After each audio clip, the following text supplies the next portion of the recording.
नमस्कार, मैं हूं ऋषभ शर्मा और आप देख रहे हैं मेरठ एक्सप्रेस टीवी। जरा कल्पना कीजिए कि मेरठ में 122 ऐसी संपत्तियां हैं जिनकी कहानी आज की नहीं बल्कि भारत पाकिस्तान के बंटवारे और उसके बाद के दौर से जुड़ी हुई।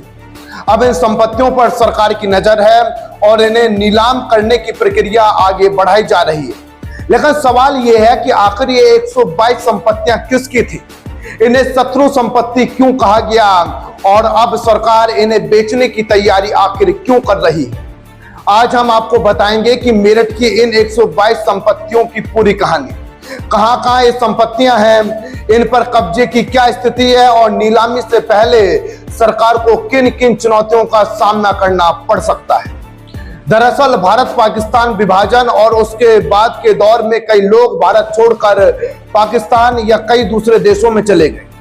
भारत में पीछे छूटी उनकी कुछ संपत्तियों को कानून के तहत एनिमी प्रॉपर्टी यानी शत्रु संपत्ति की श्रेणी में रखा गया। इन संपत्तियों की देखरेख के लिए केंद्र सरकार के अधीन कस्टोडियन ऑफ एनिमी प्रॉपर्टी की व्यवस्था है। अब मेरठ की बात करें तो जिले में कुल 122 शत्रु संपत्तियां चिन्हित हैं। इनमें 45 संपत्तियां मेरठ शहर में हैं, जबकि बाकी संपत्तियां सदर, सरदना और मावाना तहसील क्षेत्रों में मौजूद हैं। शहर में कई संपत्तियां आवासीय हैं, जबकि ग्रामीण इलाकों में कृषि भूमि भी शामिल है।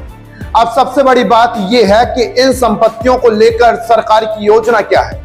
दरअसल गृह मंत्रालय के निर्देश के बाद इन संपत्तियों को किराए और लीज पर देने की बजाय नीलामी की दिशा में प्रक्रिया को अब आगे बढ़ाया जा रहा है। लेकिन सभी 122 संपत्तियां एक साथ नीलाम होंगी, ऐसा अभी तक कुछ कहा नहीं जा सकता। पहले रिकॉर्ड की जांच होगी, कब्जे की स्थिति पता होगी, कानूनी स्थिति पता होगी और संपत्ति का मूल्यांकन होगा।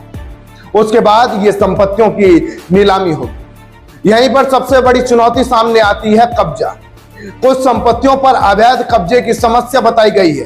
प्रशासन की ओर से 19 कृषि संपत्तियों को कब्जा मुक्त कराने की तैयारी की जा रही है। यानी नीलामी से पहले प्रशासन को इन संपत्तियों की वास्तविक स्थिति साफ करनी होगी। इसका एक उदाहरण सरदना तहसील के महल गांव में देखने को मिला, जहां एक कृषि शत्रु कंपनी की नीलामी 8.71 करोड़ रुपए में हुई थी। हालांकि एक संपत्ति की कीमत के आधार पर सभी 122 संपत्तियों की कीमत का अनुमान लगाया नहीं जा सकता।